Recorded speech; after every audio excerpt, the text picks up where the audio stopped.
University का आखिरी दिन मेरी ज़िंदगी के खूबसूरत तरीन दिनों में से एक था। आखिरी पेपर ख़त्म होते ही पूरा कैंपस खुशियों से भर गया था। हर तरफ तलबा एक दूसरे के साथ तस्वीरें बनवा रहे थे। कोई अपने उस्ताद से गले मिल रहा था और कोई अपने दोस्तों से वादे कर रहा था कि ज़िंदगी में जहाँ भी जाएंगे राब्ता कायम रखेंगे। मैं भी अपने दोस्तों के साथ खड़ा मुस्करा रहा था। हम सब के दिलों में एक ही उम्मीद थी कि अब डिग्री मिलने के बाद अच्छी नौकरी भी जल्द ही मिल जाएगी। मेरे एक दोस्त ने हंसते हुए कहा कि अगले साल तक हम सब अपनी अपनी नौकरियों में मसरूफ़ होंगे। सब हंस पड़े और मैंने भी मुस्कुरा कर उसकी बात पर सर हिला दिया, क्योंकि मुझे भी यकीन था कि मेरी मेहनत कभी ज़ाय नहीं जाएगी। मैंने यूनिवर्सिटी की इमारत को आखिरी बार देखा तो 4 साल की बेशुमार यादें एक साथ आंखों के सामने आ गईं। कभी इम्तहानों की रातें याद आती, कभी दोस्तों के साथ गुजारे हुए लम्हे, और कभी वो दिन जब फ़ीस जमा करवाने की आखिरी तारीख करीब होती थी और घर में परेशानी का माहौल बन जाता था। मेरे अबू ने मेरी तालीम के लिए अपनी हर खुशी कुर्बान की थी। कई मरतबा उन्होंने कर्ज़ दिया, कई मरतबा अपनी ज़रूरतें टाल दी, लेकिन मेरी पढ़ाई कभी नहीं रुकवाई। अम्मी भी हमेशा यही कहती थी कि बेटा सिर्फ दिल लगा कर पढ़ो, बाकी सब अल्लाह ताला बेहतर करेगा। इन्हीं दुआओं और कुर्बानियों की वजह से आज मैं अपनी डिग्री हाथ में लिए खड़ा था। घर पहुंचा तो अम्मी ने दरवाज़ा खोलते ही मुझे गले लगा लिया। उनकी आंखों में खुशी के आंसू थे। थोड़ी देर बाद अबू भी दफ्तर से वापस आ गए। उनके हाथ में मिठाई का डिब्बा था। उन्होंने मुस्कुराते हुए कहा, आज मेरा बेटा ग्रेजुएट बन गया है। शाम होते होते मोहल्ले वाले और रिश्तेदार मुबारकबाद देने आने लगे। हर कोई यही कह रहा था कि अब हमारे घर के हालात बदल जाएंगे। कोई कहता सरकारी नौकरी ज़रूर मिलेगी, कोई कहता किसी बड़ी कंपनी में अच्छी तनख्वाह पर काम मिल जाएगा। सबकी बातें सुनकर मेरे दिल में भी उम्मीद मज़ीद बढ़ गई। रात को जब सब लोग चले गए तो हम तीनों एक साथ बैठकर खाना खाने लगे। अबू ने मेरी तरफ देखकर कहा, बेटा मैं चाहता हूँ कि तुम अपनी पहली तनख्वाह से अपनी अम्मी के लिए खूबसूरत तोहफ़ा लेकर आओ। उन्होंने तुम्हारे लिए बहुत कुर्बानियाँ दी हैं। मैंने मुस्कुरा कर कहा, अबू सिर्फ तोहफ़ा नहीं, सबसे पहले मैं आप दोनों को उम्रा करवाऊँगा। मेरी बात सुनकर अम्मी की आंखों से खुशी के आंसू निकल आए और उन्होंने मेरे सर पर हाथ रखकर बहुत सारी दुआएं दी। उस रात हम बहुत देर तक अपने आने वाले खूबसूरत दिनों के बारे में बातें करते रहे। हमें पूरा यकीन था कि अब ज़िंदगी आसान हो जाएगी, मगर हमें ज़रा भी अंदाज़ा नहीं था कि किस्मत ने हमारे लिए एक बिल्कुल मुख्तलिफ रास्ता लिख रखा है और आने वाले चंद हफ्ते हमारी ज़िंदगी का सबसे मुश्किल इम्तहान साबित होने वाले थे। अबू बार बार कहते कि अब तुम्हें ज़्यादा मेहनत नहीं करनी पड़ेगी, क्योंकि अब मेरी बारी थी कि मैं उनका सहारा बनूं। अगले ही हफ्ते मैंने नौकरी की तलाश शुरू कर दी। सुबह जल्दी उठता, साफ़ इस्त्री किए हुए कपड़े पहनता, अपनी फ़ाइल संभालता और एक दफ़्तर से दूसरे दफ़्तर चला जाता। कहीं कहा जाता कि तजर्बा चाहिए, कहीं सिफारिश मांगी जाती, कहीं पर यह जवाब मिलता कि असामी खाली नहीं। कई जगह तो मेरा सीवी देखे बगैर ही वापस कर दिया जाता। पहले महीने मुझे भी यकीन था कि जल्द ही कोई अच्छी खबर मिलेगी, मगर हर गुजरते दिन के साथ उम्मीद कमज़ोर होने लगी। 2 महीने गुजर गए, मेरे मोबाइल पर किसी इंटरव्यू की कॉल नहीं आती थी। मैं ख़ुद फ़ोन करता तो जवाब मिलता कि अगर ज़रूरत हुई तो आपसे रब्ता कर लिया जाएगा। रोज़ शाम को खाली हाथ घर लौटना मेरे लिए सबसे मुश्किल काम बन गया था। अम्मी दरवाज़ा खोलते ही मेरी आंखों में जवाब तलाश करती और मैं मसनूई मुस्कुराहट के साथ कह देता, अभी जवाब नहीं आया। वो कुछ न कहती, मगर उनकी खामोशी मुझे अंदर से तोड़ देती। घर के हालात भी आहिस्ता आहिस्ता ख़राब होने लगे। अबू की तनख्वाह पहले ही बहुत कम थी। बिजली के बिल बढ़ रहे थे, राशन का खर्च पूरा करना मुश्किल हो रहा था। एक दिन मैंने देखा कि अम्मी बावर्ची खाने में आटे के डिब्बे को बार बार देख रही हैं। मैं समझ गया कि घर में सिर्फ 1-2 दिन का आटा बचा है। उन्होंने मेरी तरफ देखकर मुस्कुराने की कोशिश की, मगर उनकी आंखें सब कुछ बयान कर रही थीं। उसी रात मैंने अब्बू को फ़ोन पर किसी जानने वाले से कर्ज़ मांगते सुना। मैं अपने कमरे में बैठा ये आवाज़ सुनता रहा और मेरी आंखों से बेख्तियार आंसू निकल आए। मुझे पहली बार महसूस हुआ कि बेरोज़गारी सिर्फ इंसान की जेब नहीं, बल्कि उसका एतमाद भी खाली कर देती है। मैंने हिम्मत नहीं हारी। अगले दिन फिर नई जगहों पर दरख्वास्तें दी, कुछ कंपनियों में टेस्ट भी दिया, मगर हर बार नतीजा वही निकला। एक जगह इंटरव्यू लेने वाले ने साफ कह दिया, अगर किसी बड़े आदमी की सिफारिश हो तो नौकरी मिल सकती है। मैं खामोशी से वहाँ से निकल आया। रास्ते भर यही सोचता रहा कि गरीब का सबसे बड़ा जुर्म शायद यही है कि उसके पास सिफारिश नहीं होती। एक शाम अब्बू ने मेरे कंधे पर हाथ रखकर कहा, बेटा किस्मत से लड़ने की बजाय कोई छोटा काम शुरू कर लो। मेहनत करने वाला कभी छोटा नहीं होता। उनकी बात मेरे दिल में उतर गई। मैं पूरी रात सोचता रहा कि क्या क्या किया जा सकता है। मेरे पास सिर्फ एक कीमती चीज़ थी, मेरी बाइक। उसी पर बैठकर मैं यूनिवर्सिटी जाता था। इसके साथ मेरी बेशुमार यादें वाबस्ता थी, मगर उस वक्त यादों से ज़्यादा ज़रूरी घर का चूल्हा था। अगली सुबह मैंने बाइक फ़रोख्त कर दी। पैसे हाथ में आए तो दिल भारी था, मगर इरादा मजबूत था।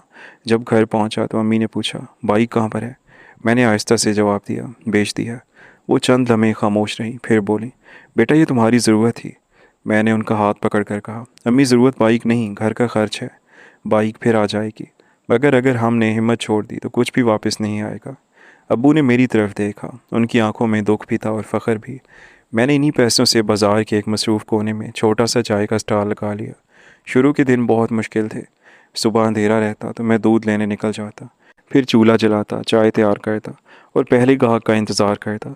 मोहल्ले के कुछ लोग गुजरते हुए तंज करते, इतनी पढ़ाई करके आखिर चाय ही बेचनी थी। कोई हंसकर कहता, डिग्री दीवार पर टांग दो, रोज़गार तो यही है।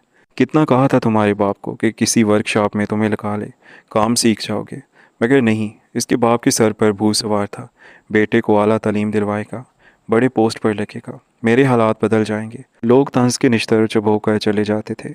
उनकी बातें दिल पर लगती, मगर मैं खामोश रहता। मैंने फैसला कर लिया था कि मेहनत से कभी शर्मिंदा नहीं होगा, क्योंकि मुझे मालूम था कि खाली जेब से बेहतर मेहनत करने वाले हाथ होते हैं। अगर इन लोगों की बातों को दिल पर लेता तो मेरे घर वाले भूख से मर जाते। मैंने मेहनत जारी रखी। चंद ही हफ्तों में मेरे चाय के स्टॉल पर ग्राहक बढ़ने लगे। मैं हर आने वाले से अदब से बात करता, साफ़ सुथरा कप इस्तेमाल करता और हमेशा ताज़ा चाय बनाता। आसपास की दुकानों वाले अब दूसरे होटलों की बजाय मेरे पास आते। एक रेडी वाले ने एक दिन मुस्कुरा कर कहा, भाई तुम्हारी चाय में शायद मेहनत का जायका है, इसीलिए लोग शायद बार बार आते हैं। उसकी बात सुनकर कई दिन बाद मेरे चेहरे पर दिल से मुस्कुराहट आई। शाम को जब घर आता और अम्मी के हाथ पर दिन की कमाई रखता तो उनकी दुआएं मेरी सारी थकन ख़त्म कर देती। अगरचे आमदनी ज़्यादा नहीं थी, मगर इतनी ज़रूर हो जाती थी कि घर का चूल्हा इज़्ज़त के साथ जलता रहे। एक दिन शदीद बारिश हो रही थी, अक्सर दुकानें बंद हो चुकी थीं। मैं भी सामान समेटने ही वाला था कि एक सफ़ेद गाड़ी आकर मेरे स्टॉल के सामने रुकी। इसमें से तकरीबन 60 साल के एक बुज़ुर्ग उतरे। उनके कपड़े सादा थे, मगर शख्सियत बहुत बावकार थी। उन्होंने कुर्सी पर बैठते हुए कहा, बेटा एक कप गर्म चाय बना दो। मैंने ताज़ा दूध डालकर चाय बनाई और उनके सामने रख दी। उन्होंने एक घूंट लिया और मुस्कुरा कर बोले, बहुत अच्छी चाय है। तुम कब से ये काम कर रहे हो? मैंने मुख्तसर सा जवाब दिया, चंद माह हुए हैं। उन्होंने दोबारा पूछा, कितने पढ़े लिखे हो? मैंने कहा, सर मैंने बीएस किया है, मगर नौकरी नहीं मिली, इसीलिए ये काम शुरू कर दिया। वो चंद लम्हे खामोश रहे, फिर बोले, अगर नौकरी मिल जाए तो ये स्टॉल छोड़ दोगे? मैंने फ़ौरन जवाब दिया, अगर अच्छी नौकरी मिली तो ज़रूर, लेकिन अगर ना मिली तो मैं इसी काम को बड़ा कारोबार बना दूंगा। मैं किसी के सामने हाथ नहीं फैलाऊंगा। उन्होंने चाय ख़त्म की, पैसे दिए और बगैर कुछ कहे चले गए। अगले दिन वो दोबारा आए। इस बार उन्होंने मेरे साथ तकरीबन आधा घंटा बात की। उन्होंने मेरी तालीम, घर के हालात और मुस्तकबिल के बारे में पूछा।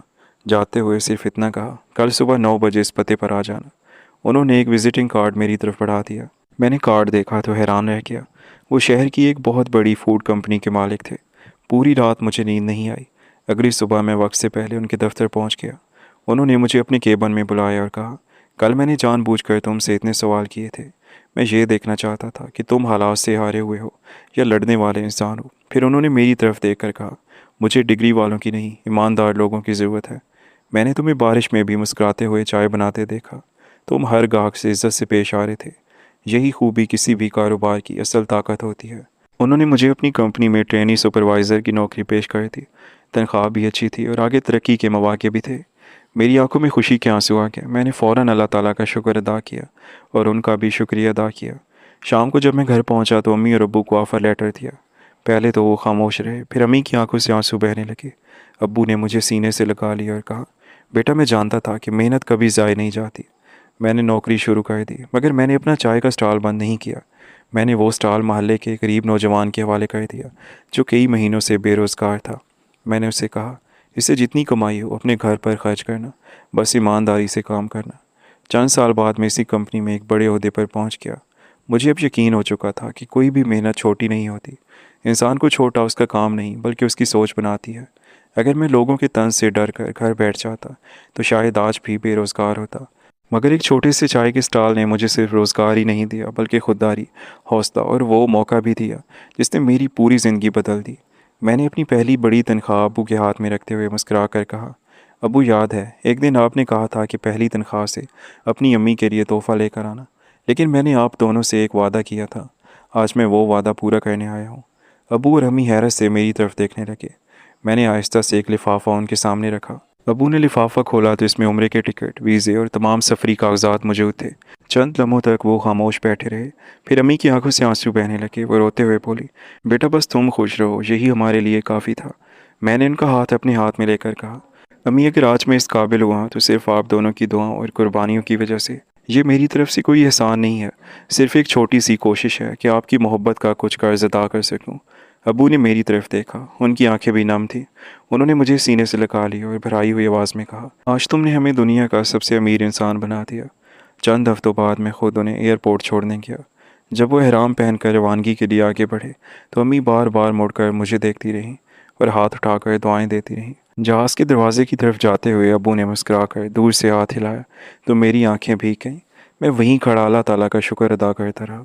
उस समय मुझे महसूस हुआ कि ज़िंदगी की सबसे बड़ी कामयाबी बड़ी तनख्वाह या ऊंचा ओहदा नहीं होता, बल्कि वो दिन होता है जब इंसान अपने वालिदैन के ख्वाब अपनी मेहनत से पूरे कर देता है।